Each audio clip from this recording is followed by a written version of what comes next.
Hi and welcome to Literary Hype. I'm Stephanie, your literary hype woman, and who is hot for hockey players? There is ice on the ground actively right now. It is winter, it is hockey season, it is time for some hockey romances. So I am joining with Vanessa from Read with Dr. B and several other booktubers who will all be listed down in the description. And we are reading as many hockey romances as we can. Top of my list is an arc because it is coming out very, very soon, and that is Dream Girl Drama by Tessa Bailey. This is book 3 in her Big Shot series, and it is a hockey romance. It is future step siblings, as is listed on the cover. I'm a big fan of Tessa. I've been waiting for this one for a long time because I read book 2 before book 1 even came out, so it has been a long time coming, waiting for knowing things about this book and having to wait. So this is the top of my hockey romance TBR.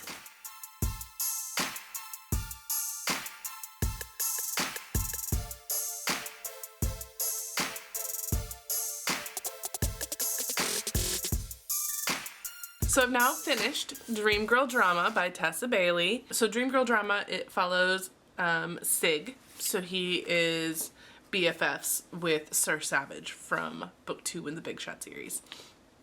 And he's madly in love with a girl who's about to become his stepsister. Granted, they didn't know that at the beginning.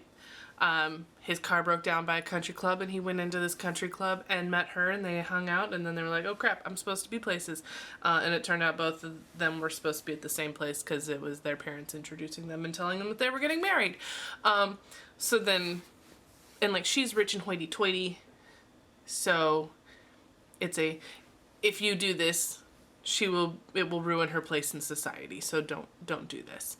So this initial meeting with the parents does not go too terribly well. It ends with Chloe, our protagonist, declaring that she's moving to Boston to pursue music. She plays the harp. She's a child prodigy at the harp. So she's gonna move to Boston, and Sig is like, I got you, I'm taking care of you. You don't know how to do literally anything. You've had all of your meals cooked for you. You have had a chauffeur your whole life. You are so super wealthy, you've never done anything for yourself, but I will teach you and I will support you while you get on your feet. So he rents her an apartment and takes care of her. Okay, so here's my thoughts. I, in general, am not a fan of insta-love. I know Tessa loves a good, like, he falls first, goes really hardcore in it. It's not my jam. So it automatically had to overcome that.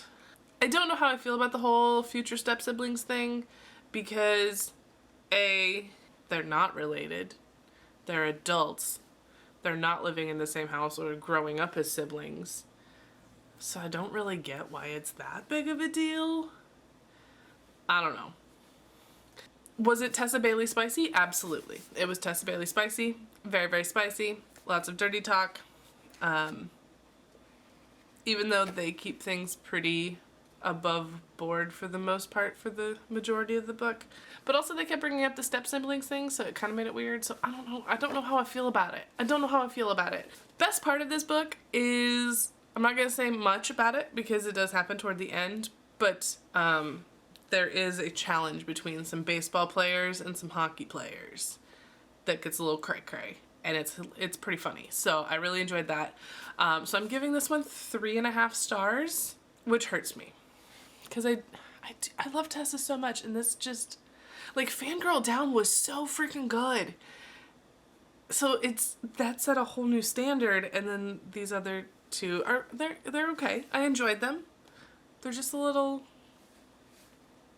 off, and that has kind of blocked my thorough enjoyment of both of them. They're not normal Tessa, if that makes sense. I'm sure people who read a lot of Tessa Bailey books will understand when I say this isn't normal Tessa. I spent the day reading this. It probably took 5 or 6 hours total to read, so it's decently paced, but I was alternating between reading this one with my eyeballs and listening to Fourth Wing while I was working on a painting, so I wasn't wholly dedicated to this book, like just sit and read it in one sitting. I was going back and forth between 2 books. So maybe that has an impact on why I just wasn't quite connecting. Like, I just didn't feel like there was enough emotional there. Like, they talked about how great it was, but they didn't actually show their relationship beyond like, oh, he's my best friend and she's my best friend. Well, why? Why? How?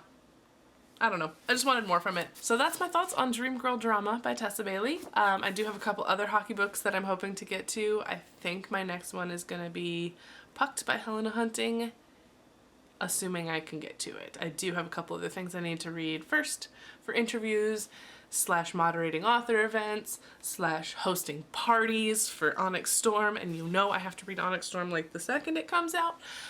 So we'll see how many more hockey books I get to.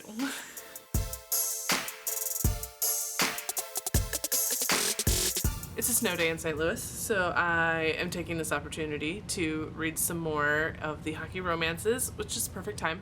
There's snow everywhere, so let's read about a bunch of people being on ice.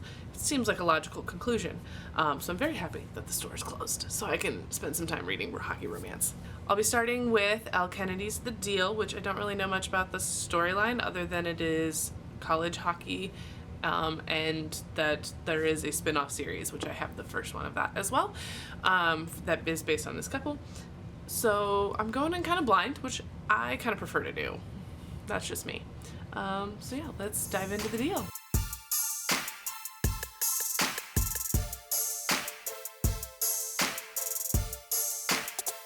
So I kind of forgot to film anything last night because the internet was out, and so we ended up watching 2 of the Twilight movies. Got my husband to watch Twilight with me. But I did make it about halfway through The Deal.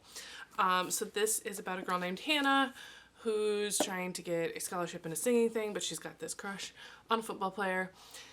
And she aces her ethics test midterm, and a hockey player does not. But he needs to keep his grades up. Graham approaches her when he finds out that she got an A and he failed it and he's getting to do a redo. So he's asking her to tutor him in exchange for a fake date where the football player that she's interested in will be, to make her look better to him, look more appealing, and like she should want, like the football player should want her. So I'm about halfway through. They've gone to the party and they've also kissed, and so she's a little confused about what she wants. I am really enjoying this. Like, I'm flying through this. So far, I would say that this is the best hockey romance I've read. Not just for this, but just in general. Like, I am enjoying this immensely. I'm about to dive back in for the day. I've got Vanessa up on reading sprints, so let's get going. I just finished The Deal, and I loved it. Spoiler alert. So this does deal a lot with some heavier topics throughout the book. I mean, she does mention rape on the first page. And it gets a little more involved in the plot later on in the story. There's also a lot of domestic violence in this, so if those are triggers for you, maybe skip this book. However, I feel like they're both handled pretty well throughout this book. It's spicy, it's got depth, it is pretty well rounded in how these characters are developed and how they're built and how the story progresses. So to me, the first thing I thought of was, this is what the Au Pair Affair wanted to be, which, yes, I know the Au Pair Affair is not one that I am reviewing as part of this vlog because I read it well over a year ago. But it feels like this is what Tessa was going for with that book and just kind of missed the mark. Compared to this one, Au Pair Affair feels like a little cartoonish. But I feel like this is what she was kind of going for. The dark, heavy themes of abuse and domestic violence and rape and assault and how those can affect you down the line, and affect other relationships down the line. And I feel like that's what Tessa was going for, but this does that all so much better. There isn't a whole lot of hockey in this, so if you're one who doesn't particularly love all the ins and outs of the game being in the romance, then this would be a good fit for you. But I loved it. 5 stars. This is pretty close to one of my first 5 stars of the year. I might have a couple others that I just can't think of off the top of my head.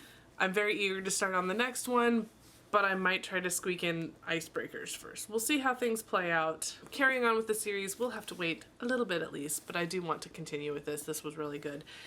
Elle Kennedy, from what I've read, all hits, no skips so far. I might actually do it, guys. I might get more than 2 hockey romances done for this collaboration video.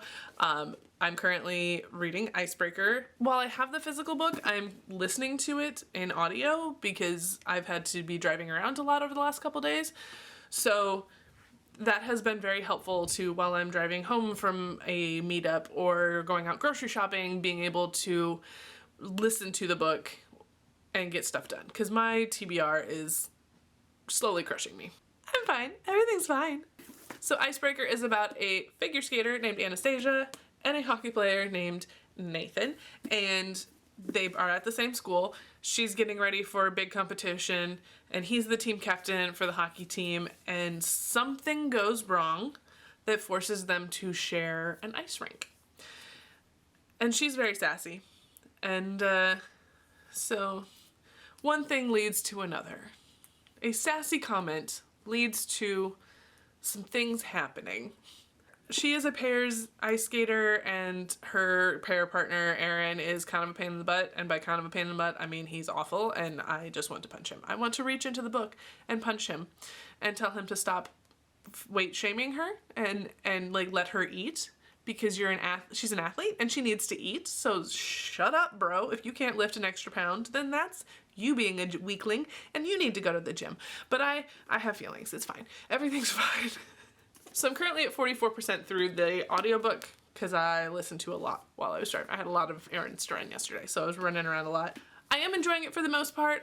The body shaming thing is driving me crazy, but I understand why it's there, and it's to open conversation. So far, it's fine. It is a lot of spicy scenes, a lot more than I feel like I've seen in other books. It's more spicy scene, less plot driven so far. I have a feeling I know where it's going, and so it feels less plot, more spice. It could prove me wrong. We'll find out. And I'm done with Icebreaker. I think I'm gonna give Icebreaker 3.5 stars because it's not the worst book I've ever read. It's entertaining. It is spicy, but it does definitely feel like it drags.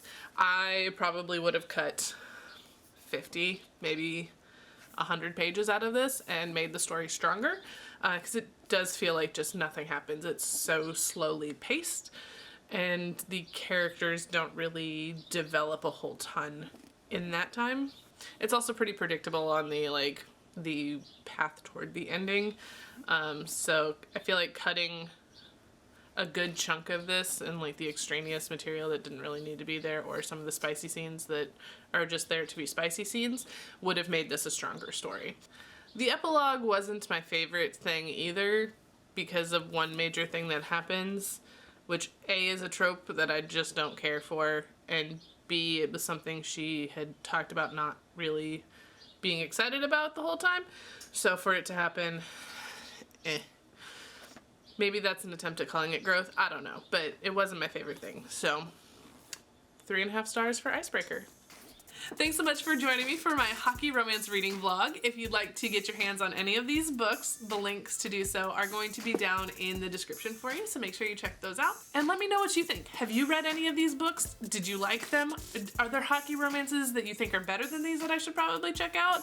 Tell me in the comments. I want to know. I love hockey romances. And while you're down that side of the video, definitely click on the like button, subscribe to the Literary Hype YouTube channel if you have not done so already, click that little bell so you get notifications when I post, and also check out the other videos in this collaboration. Those are going to be in the description for you as well. Thanks so much for watching. I'll see you next time.